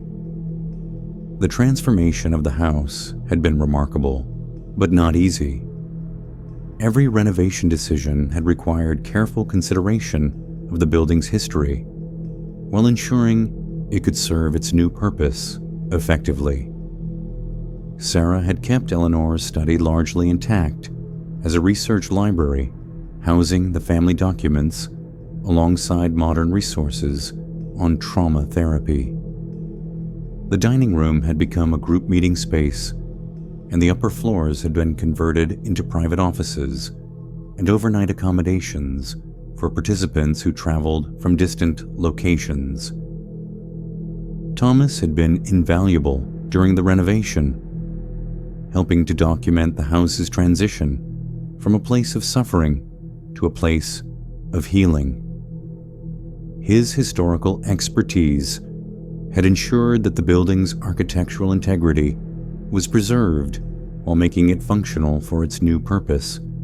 Rebecca had proven to be a natural at program coordination, bringing both her intuitive understanding of human nature and her family's traditional knowledge of healing practices to complement Sarah's professional training. Together, they had developed a unique approach that combined evidence-based trauma therapy with the kind of holistic healing Rebecca's grandmother had practiced. But the most important change had been in Sarah herself. The guilt that had driven her for 20 years was gone, replaced by a different kind of purpose. She still worked with trauma survivors, but now from a place of genuine healing rather than personal atonement. Her relationship with water had transformed as well. The pond behind the house had become a place of reflection rather than fear, and she'd even begun swimming again for the first time since Danny's death. "The first group arrives tomorrow," Rebecca said, joining Sarah in the parlor. "Are you nervous?" "Excited," Sarah replied honestly. "This feels right in a way my work in Boston never did." There, I was helping people process trauma while still running from my own. Here, I can offer genuine healing because I've experienced it myself. The doorbell rang, and Sarah went to answer it. Finding a woman in her 30s, holding a small suitcase and looking nervous but determined. Dr. Chen?" "I'm Maria Santos. I'm here for the weekend program." Sarah recognized the name from their correspondence. A survivor of childhood abuse who had traveled from New York for the center's first intensive retreat. "Welcome to the Blackwood Center, Maria. I'm so glad you're here." As she led Maria into the house, Sarah felt a deep sense of satisfaction. This was what Eleanor had envisioned when she left the house to her therapist, rather than simply willing it to the state or historical society. She had seen that the building could become a source of healing, rather than continuing as a monument to trauma. Over the next hour, more participants arrived, 12 people in total, all carrying their own stories of loss and survival. As Sarah watched them settle into the comfortable parlor, she thought about the transformation this room had undergone. Where once it had shown her visions of family tragedy, it now held people who were actively choosing to heal, rather than remaining trapped by their past experiences. "Before we begin," Sarah said as the group gathered for their opening session, "I want to tell you about this house and why we're meeting here."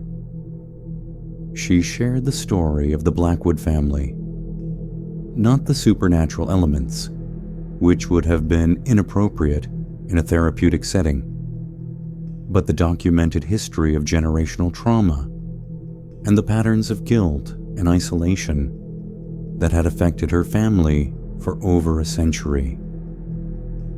This house was a place where trauma was accumulated and passed down through generations, she explained. But trauma doesn't have to be permanent. Patterns can be broken. Pain can be transformed into wisdom, and isolation can be replaced by connection. Maria raised her hand tentatively. "How do you know the patterns are really broken? How do you trust that you won't just pass the trauma on to the next generation?" It was a perceptive question, one that Sarah had wrestled with herself, because healing isn't the absence of scars. It's the ability to carry those scars without being defined by them. "My family's trauma shaped me, but it doesn't control me anymore. I can acknowledge what happened without being trapped by it." The session continued, with participants sharing their own stories and beginning to identify the patterns in their lives that kept them connected to past trauma.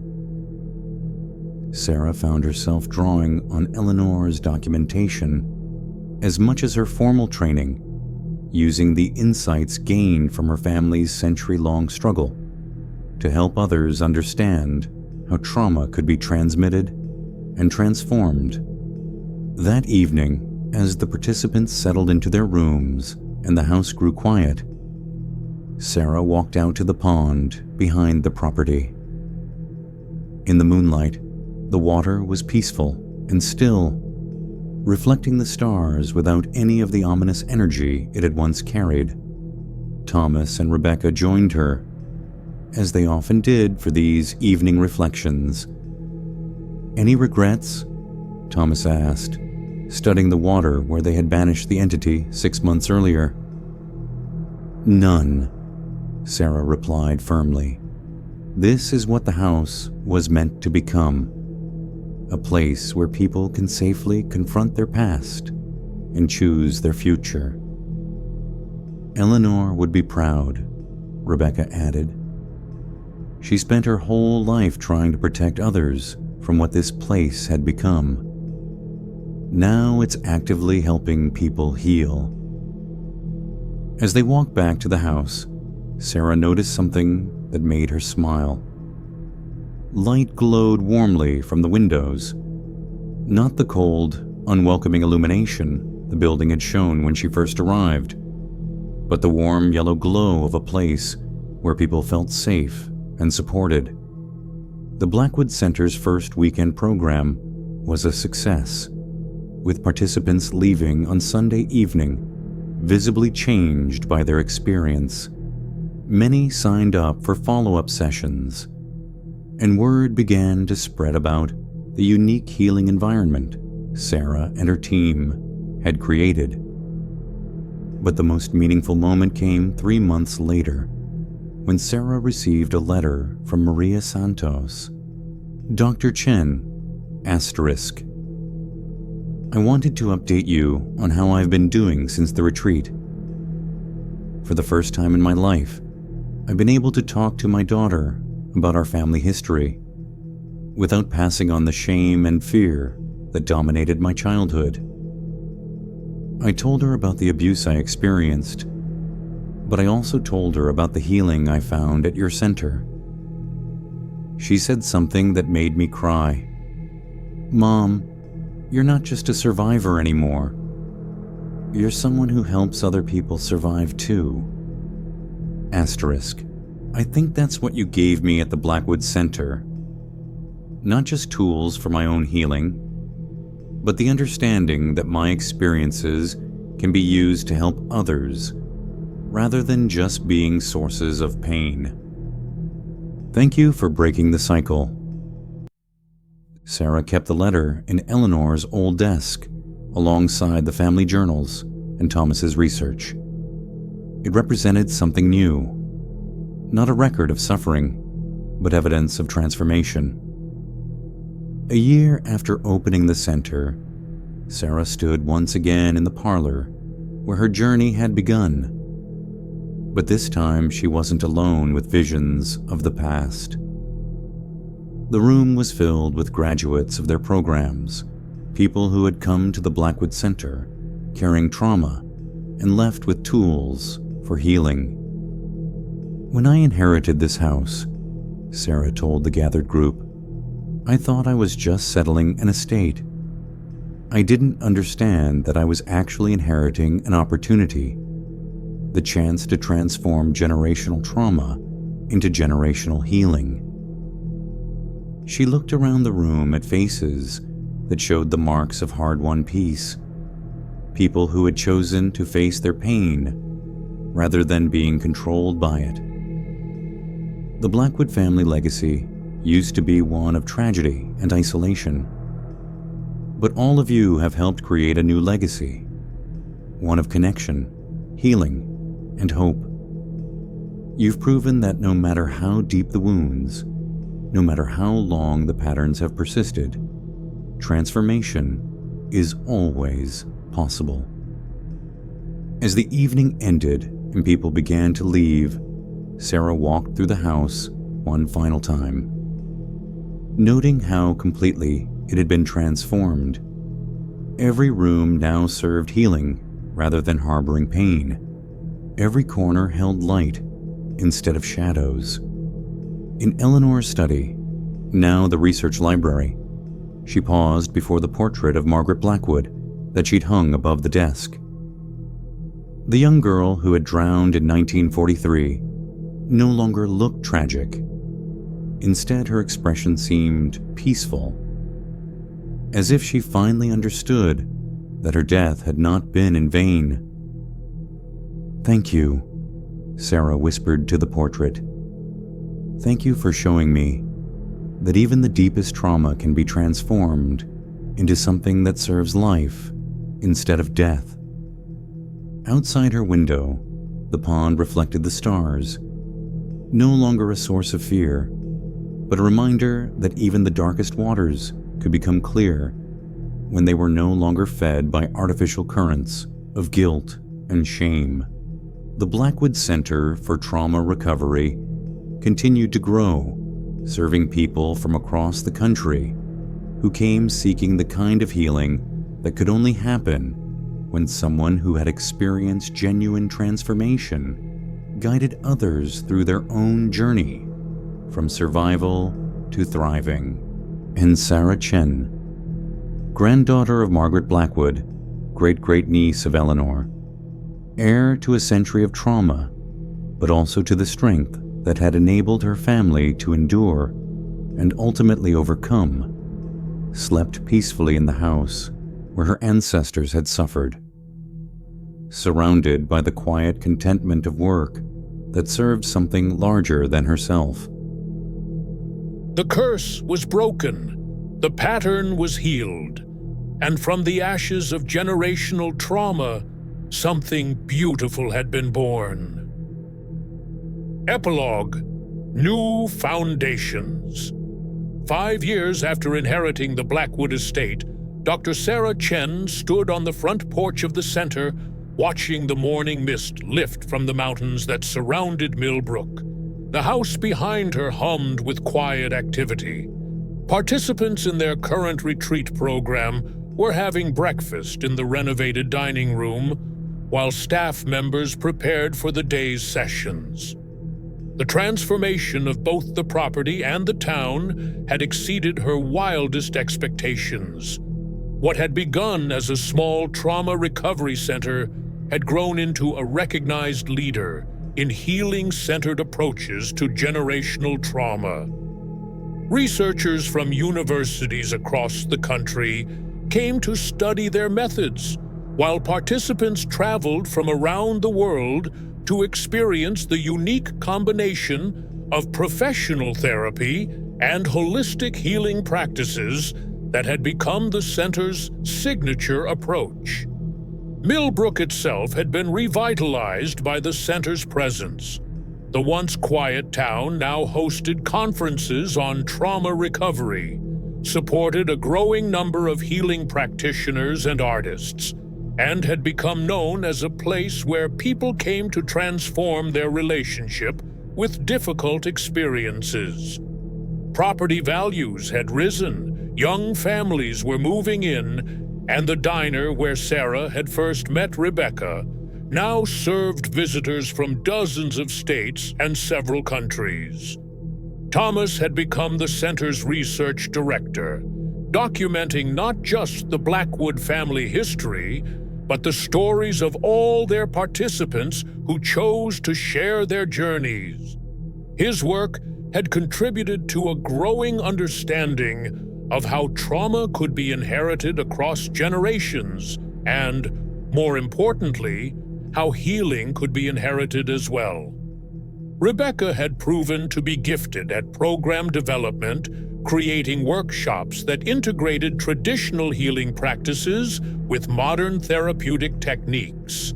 She had also married a social worker from Boston who had come to the center as a participant and stayed to join their staff, proving that the house could nurture love as well as healing. But the most meaningful change was in Sarah herself.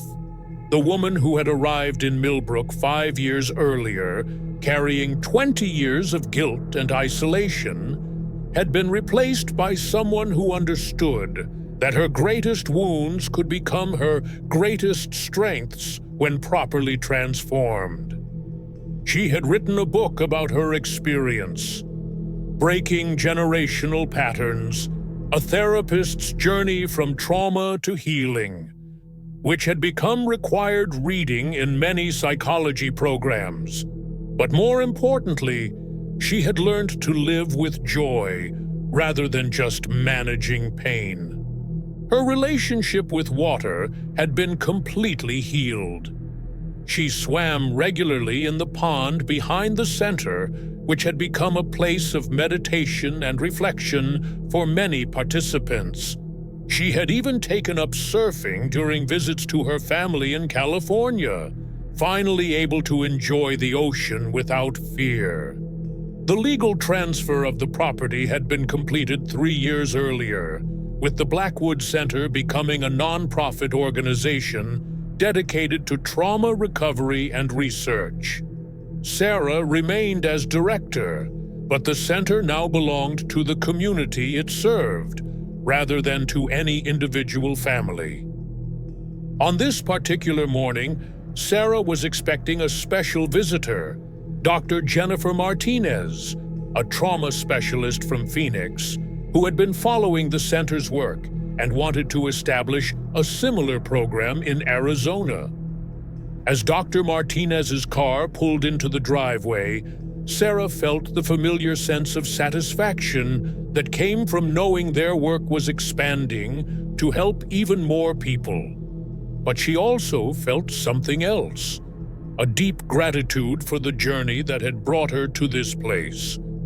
The house that had once trapped her family in cycles of trauma and guilt had become a beacon of hope for people seeking to break their own destructive patterns.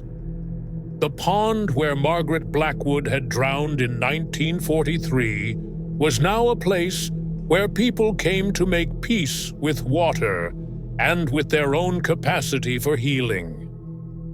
Dr. Chen? Dr. Martinez approached with the slightly awed expression that many visitors showed when they first saw the transformed Victorian house. "I can't believe this is the same place you described in your book. It feels so peaceful." "That's exactly what we were hoping for," Sarah replied, shaking her visitor's hand. "A place where people can feel safe enough to do the hard work of healing." As they walked toward the house, Dr. Martinez asked the question Sarah heard from many visitors. "How do you know the negative energy is really gone? How can you be sure this place won't return to its previous state?" Sarah paused on the front steps, considering how to answer. "Because we feed it different energy now. Instead of trauma and isolation, this place is nourished by connection and healing. Instead of secrets and shame, we practice honesty and acceptance. The building hasn't changed. It's still the same Victorian house Jeremiah Blackwood built in 1847. But what lives here now is completely different." They entered the foyer where Sarah had first felt the weight of inherited trauma, now bright and welcoming with photos of program graduates and artwork created by participants during their healing journeys. "The most important thing we learned," Sarah continued as they walked through the house, "is that places hold the energy we put into them. For over a century, this house accumulated trauma, because that's what the people who lived here carried. But trauma isn't the only thing that can be passed down through generations. Resilience, wisdom, and healing capacity can be inherited too." In what had once been Eleanor's study, now the research library, Dr. Martinez examined the collection of family journals and participant testimonials that documented the center's approach and outcomes. "This is remarkable," she said, reading from one of the testimonials. "Listen to this. I came to the Blackwood Center carrying guilt about my son's addiction that had consumed my life for 10 years. I left understanding that I could support his recovery without taking responsibility for his choices. For the first time since his addiction began, I feel like I have my own life back." Sarah nodded, recognizing the testimonial from one of their most successful participants. That's what we mean by breaking generational patterns. This woman was on track to pass guilt and codependency to her other children. Instead, she learned to model healthy boundaries and self-care. Dr. Martinez spent the day observing sessions, interviewing staff members, and experiencing the various healing modalities the center offered. By evening, she was fully convinced that the model could be adapted for her work in Arizona. "What would you say is the key factor in your success?" she asked, as they sat on the back porch, watching the sunset reflect on the pond. Sarah thought for a moment, then gestured toward the water. "Understanding that healing happens in community, not in isolation. Traditional therapy often focuses on individual healing, which is important, but generational trauma requires generational healing. People learning together how to break patterns that have affected entire family systems." "And the location? Does being in this specific place matter?" "Yes and no," Sarah replied. "This house has power because of what happened here, but also because of what we've chosen to make happen here. Any place can become a healing environment if it's dedicated to that purpose with enough intention and commitment." That evening, as Dr. Martinez prepared to leave the next morning, Sarah walked through the center one more time, noting the changes that had become so familiar she sometimes forgot how dramatically the building had been transformed. In the parlor where she had first experienced visions of family trauma, a circle of chairs waited for the next morning's group session. The dining room where she had read Eleanor's journal while the house whispered around her now hosted communal meals where participants shared stories of hope rather than horror. The staircase where she had felt watched and judged now led to comfortable guest rooms where people slept peacefully, often for the first time in years. And in the master bedroom, where she had seen Danny's reflection in the mirror, Sarah now slept without nightmares, her dreams filled with visions of the center's future growth and the lives that would be transformed by their work. Before going to bed, she stopped by Eleanor's portrait in the research library. The old woman's expression seemed to hold both sadness for what had been lost and joy for what had been created. "Thank you," Sarah whispered, as she did every night. "Thank you for giving me the tools I needed and trusting me to use them well."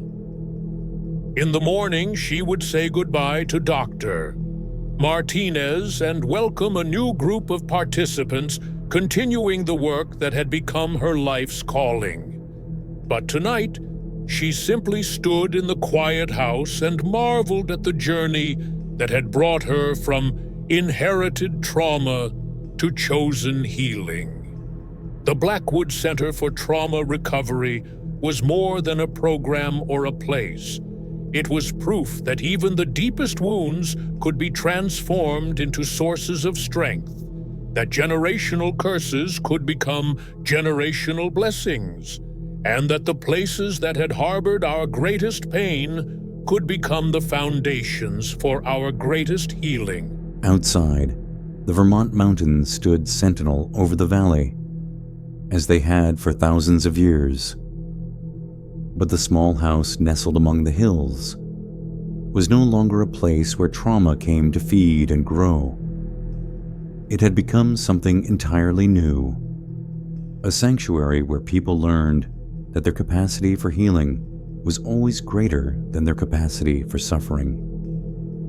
And in that transformation, the true legacy of the Blackwood family was finally revealed, not as victims of inherited trauma, but as pioneers of inherited healing.